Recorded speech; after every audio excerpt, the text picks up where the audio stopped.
தற்போது கிடைத்த அண்மை செய்தி. சென்னை வியாசர்பாடியில் பிறந்து 8 நாட்களே ஆன பச்சிளம் குழந்தை விற்பனை செய்யப்பட்டுள்ளது. இதில் 3 பேர் கைது செய்யப்பட்டிருக்கிறார்கள். இது குறித்த கூடுதல் விவரங்களை எமது செய்தியாளர் சுப்பிரமணியன் வழங்க கேட்கலாம். வணக்கம் சுப்பிரமணியன், இது குறித்த கூடுதல் விவரங்கள். வியாசர்பாடியில் குழந்தை விற்கப்பட்ட விவகாரம் தொடர்பாக 3 பேரை காவல்துறையினர் கைது செய்திருக்கிறார்கள். சென்னை வியாசர்பாடி மல்லிப்பூ காலனி பகுதியை சேர்ந்தவர் சத்யதாஸ். இவர் ஒரு ஆட்டோ ஓட்டுநர்.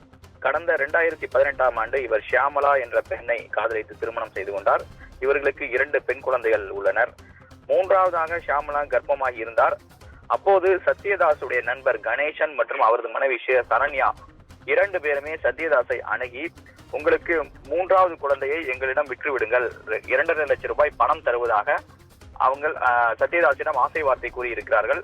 இதனை நம்பிய சத்யதாஸ் 3வதாக ஆண் குழந்தை பிறந்தது. அந்த குழந்தையை 2.5 லட்சம் ரூபாய்க்கு விற்றிருக்கிறார். அது மட்டுமல்லாமல் தாயை, அதாவது ஷியாமலாவை மிரட்டியே அந்த குழந்தையை அவர் தந்தை விற்றிருப்பதும் விசாரணையில் தெரிய வந்தது. இது தொடர்பாக போலீசில் புகார் அளிக்கப்பட்டிருந்தது. வியாசர்பாடி காவல் நிலையத்தில் போலீசார் தொடர்பாக விசாரணை நடத்தியதில் அவர் தந்தை பணத்தை பெற்றுக்கொண்டு குழந்தையை விற்றிருப்பதும் விசாரணையில் தெரிய வந்து அவர் சத்யதாஸை போலீசார் கைது செய்தார்கள், சிறையில் அடைத்திருக்கிறார்கள். அது மட்டுமல்லாமல் குழந்தையை வாங்கி சென்ற கணேஷ் மற்றும் சரண்யா தம்பதியை போலீசார் தனிப்படை அமைத்து தீவிரமாக தேடி வந்தனர். 2 பேருமே மூலக்கொத்தளம் பகுதியை சேர்ந்தவர்கள். அது மட்டுமல்லாமல் பவானி என்பவர் மூலமாகத்தான் இந்த குழந்தை விற்கப்பட்டிருப்பதும் விசாரணையில் தெரிய வந்தது. அதன் தொடர்ச்சியாக தலைமறைவாக இருந்த கணேஷ், சரண்யா 2 பேரையும் காவல்துறையினர் கைது செய்திருக்கிறார்கள். மேலும் பவானியையும் போலீசார் கைது செய்திருக்கிறார்கள். இந்த குழந்தை யாரிடம் விற்கப்பட்டிருக்கிறது என்பது தொடர்பாக விசாரணை என்பது மேற்கொள்ளப்பட்டிருந்தது. அந்த விசாரணையில் வேலூரை சேர்ந்த குமுதா என்பவரிடம் 4.20 லட்சம் ரூபாய்க்கு இந்த குழந்தையை விற்றிருப்பது விசாரணையில் தெரிய வந்திருக்கிறது.